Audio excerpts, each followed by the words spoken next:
Bienvenue dans cette exploration des écrits du Siracide, également connu sous le nom de Ben Sira le Sage. Ce livre, rempli de sagesse et d'instructions précieuses, nous invite à réfléchir sur la vie, la vertu et la relation entre l'homme et Dieu. Rédigé il y a plus de 2000 ans, il nous offre des conseils intemporels sur la manière de vivre avec droiture, patience et humilité. Aujourd'hui, nous allons plonger ensemble dans ces paroles anciennes pour en extraire des leçons précieuses, toujours d'actualité. Installez-vous confortablement et laissez-vous guider par la sagesse de Ben Sira. Premier recueil d'enseignements. Chapitre 1, le mystère de la sagesse. Toute sagesse vient du Seigneur, et elle demeure avec lui pour toujours. Qui peut compter le sable des mers, les gouttes de pluie ou les jours du monde? Qui peut explorer la hauteur du ciel, l'étendue de la terre ou la profondeur de l'abîme? Avant toute chose fut créée la sagesse, et l'intelligence existe depuis toujours. La source de la sagesse, c'est la parole de Dieu, et ses voies sont les commandements éternels. À qui a été révélée la racine de la sagesse? Qui en a connu les subtilités? Il n'y a qu'un seul sage, infiniment redoutable. Le Seigneur, assis sur son trône. C'est lui qui a créé la sagesse. Il l'a vue et mesurée. Il l'a répandue sur toutes ses œuvres. Il l'a donnée à tous les vivants, dans la plénitude de sa générosité. Et il l'a donnée à ceux qui l'aiment. La crainte du Seigneur est gloire et fierté. Bonheur et couronne d'allégresse. La crainte du Seigneur réjouit le cœur. Elle donne joie, bonheur et longue vie. Celui qui craint le Seigneur connaîtra une fin heureuse. Au jour de sa mort il sera béni. Le commencement de la sagesse, c'est la crainte du Seigneur. Elle est donnée aux fidèles dès leur naissance. Elle a fait son nid chez les hommes. Et elle restera fidèle à leur descendance. La plénitude de la sagesse, c'est de craindre le Seigneur. Elle enivre les hommes de ses fruits. Leur maison est remplie de ses bienfaits. Et leur grenier regorge de ses produits. Le couronnement de la sagesse, c'est la crainte du Seigneur. Elle fait fleurir paix et bonne santé. Le Seigneur l'a vue et évaluée. Il l'a répandue sur ceux qui l'aiment. La sagesse fait pleuvoir la science et la connaissance. Et elle exalte la gloire de ceux qui la possèdent. La racine de la sagesse, c'est de craindre le Seigneur. Ses branches sont une longue vie. La colère injuste ne peut être justifiée. Car le bouillonnement de la colère cause la chute de l'homme. L'homme patient supporte jusqu'au bon moment.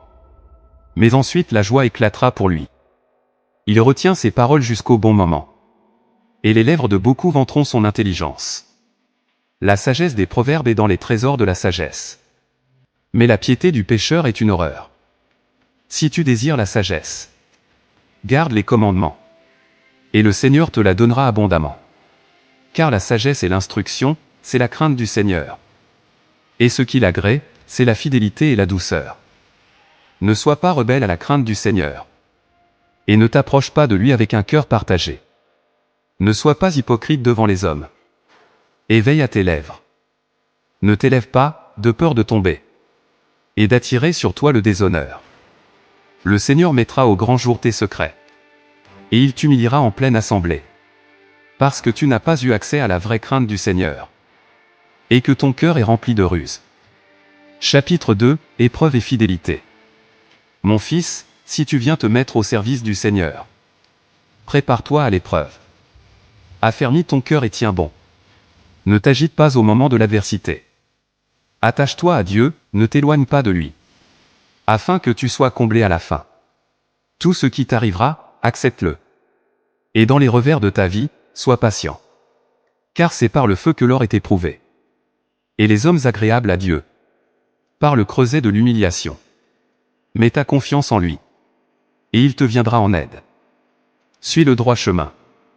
Et espère en lui. Vous qui craignez le Seigneur, comptez sur sa miséricorde. Et ne vous détournez pas de lui. De peur de tomber. Vous qui craignez le Seigneur, ayez confiance en lui. Et votre récompense ne sera pas perdue. Vous qui craignez le Seigneur, espérez en ses bienfaits. En la joie éternelle et la miséricorde. Considérez les générations passées et voyez. Qui a mis sa confiance dans le Seigneur? Et a été confondu? Qui est demeuré fidèle à sa crainte? Et a été abandonné?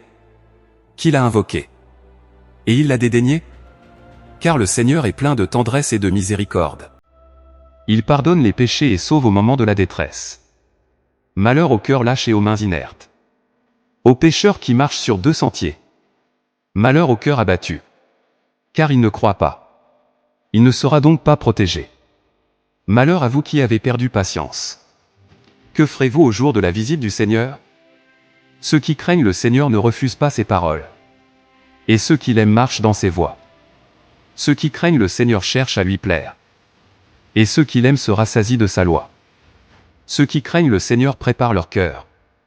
Et s'humilient devant lui. Jetons-nous dans les bras du Seigneur. Et non dans ceux des hommes. Car telle est sa grandeur. Telle aussi est sa miséricorde. Chapitre 3. Honorer ses parents et rechercher l'humilité. Le respect des parents. Enfants, écoutez-moi, car je suis votre Père. Agissez ainsi, et vous serez sauvés. Le Seigneur glorifie le Père dans ses enfants. Il affermit l'autorité de la mère sur ses fils. Celui qui honore son père obtient le pardon de ses péchés. Et celui qui glorifie sa mère est comme celui qui amasse un trésor. Celui qui honore son père aura de la joie dans ses enfants.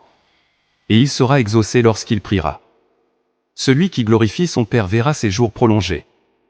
Et celui qui obéit au Seigneur réconforte sa mère. Celui qui craint le Seigneur honore son père. Il sert ses parents comme des maîtres.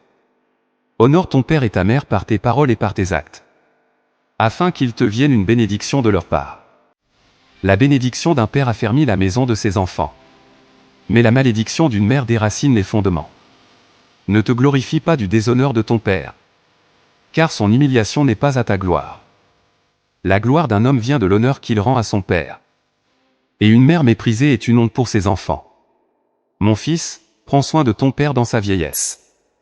Ne le chagrine pas pendant sa vie. Même s'il perd la tête, sois indulgent avec lui. Et ne le méprise pas, toi qui es en pleine force. Un bienfait envers ton père ne sera pas oublié. Et il remplacera tes péchés. Au jour de ta détresse, il se souviendra de toi. Tes fautes fondront comme la glace au soleil. Celui qui délaisse son père est comme un blasphémateur. Et celui qui irrite sa mère est maudit par le Seigneur. Recherchez l'humilité. Mon fils, accomplis tes tâches avec douceur. Ainsi tu seras aimé plus qu'un homme généreux. Plus tu es grand, plus il faut t'abaisser. Ainsi tu trouveras grâce devant le Seigneur. Car grande est la puissance du Seigneur. Et il est glorifié par les humbles. Ce qui est trop difficile pour toi, ne le cherche pas. Et ce qui dépasse tes forces, ne l'examine pas. Médite sur ce qui t'a été permis. Car les secrets cachés ne sont pas ton affaire. Ne t'attache pas à ce qui est au-dessus de tes capacités. Car tu as déjà reçu plus que ce que l'homme peut comprendre. Beaucoup se sont égarés dans leur raisonnement. Et une fausse supposition a fait chuter leur esprit. L'orgueil mène à la ruine. Un cœur endurci finira par être accablé de peine. Et le pécheur accumule sur lui-même péché sur péché. Un malheur tombe sur l'orgueilleux. Et une calamité le terrasse sans qu'il l'ait prévu. Un cœur orgueilleux est comme une ruine. Et le méchant est détruit par son arrogance. Le Seigneur renverse le trône des puissants. Et il place les humbles à leur place. Les racines des orgueilleux sont arrachées. Et il plante les humbles à leur place. La miséricorde du Seigneur est grande. Il pardonne aux humbles et relève ceux qui se repentent. Celui qui fait miséricorde aux pauvres amasse un trésor pour le jour de l'épreuve. Chapitre 4. La justice envers les pauvres et la quête de la sagesse. Ne méprise pas le pauvre et le faible. Mon fils, ne prive pas le pauvre de sa subsistance. Et ne fais pas languir les yeux des indigents. Ne mets pas un homme dans la détresse. Et ne fais pas attendre celui qui est dans le besoin. Ne fais pas souffrir un cœur affamé. Et n'irrite pas un homme dans sa misère. Ne rends pas plus amère l'épreuve d'un malheureux. Et ne fais pas attendre un don à un nécessiteux. Ne repousse pas un suppliant écrasé par la souffrance. Et ne détourne pas ton visage d'un pauvre. Ne détourne pas les yeux devant l'homme qui crie à l'aide. Et ne lui donne pas l'occasion de te maudire. Car si, dans l'amertume de son âme, il te maudit, son Créateur entendra sa prière. Rends-toi aimable dans l'assemblée.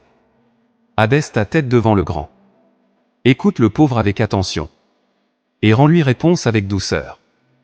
Délivre l'opprimé de la main de l'oppresseur. Et ne sois pas lâche dans ton jugement. Sois comme un père pour les orphelins, et comme un mari pour leur mère. Ainsi tu seras comme un fils du Très-Haut, et il t'aimera plus que ta propre mère. La sagesse élève celui qui la cherche. La sagesse élève ses fils, et elle prend soin de ceux qui la cherchent. Celui qui l'aime aime la vie, et ceux qui la cherchent dès le matin seront comblés de joie. Celui qui la possède aura la gloire en héritage. Et partout où il ira, le Seigneur le bénira. Ceux qui la servent obéiront au Saint, et ceux qui l'aiment sont aimés du Seigneur. Celui qui l'écoute jugera les nations, et celui qui la met en pratique habitera en sécurité. S'il se confie en elle, il héritera d'elle, et sa descendance en jouira. Au début, elle le mettra à l'épreuve. Elle l'effraiera par ses exigences. Elle le soumettra à la discipline, jusqu'à ce qu'il lui fasse pleinement confiance. Puis elle reviendra vers lui par des voies droites, et elle lui fera découvrir ses secrets. Mais s'il s'égare, elle l'abandonnera, et elle le livrera à sa propre ruine. La prudence dans les paroles et les actes. Tiens compte des circonstances et garde-toi du mal. Et ne rougis pas de ta propre droiture. Car il y a une honte qui conduit au péché, et une honte qui est un honneur et une grâce. Ne sois pas trop sévère avec toi-même. Et ne laisse pas la crainte te paralyser lorsque tu dois parler. Ne cache pas ta sagesse dans le silence. Et ne cache pas ta lumière sous un boisseau. Car la sagesse se reconnaît par la parole. Et l'instruction se manifeste dans la bouche de l'homme sensé. Ne contredis pas la vérité, mais rougis de ton ignorance. Ne sois pas soumis à un homme insensé, et ne sois pas faible devant un puissant.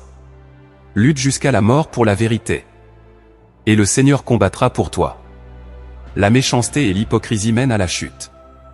Ne sois pas rapide à parler, et ne sois pas paresseux dans ton travail.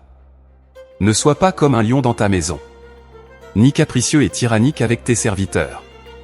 Que ta main ne soit pas tendue pour recevoir, et fermée quand il faut donner.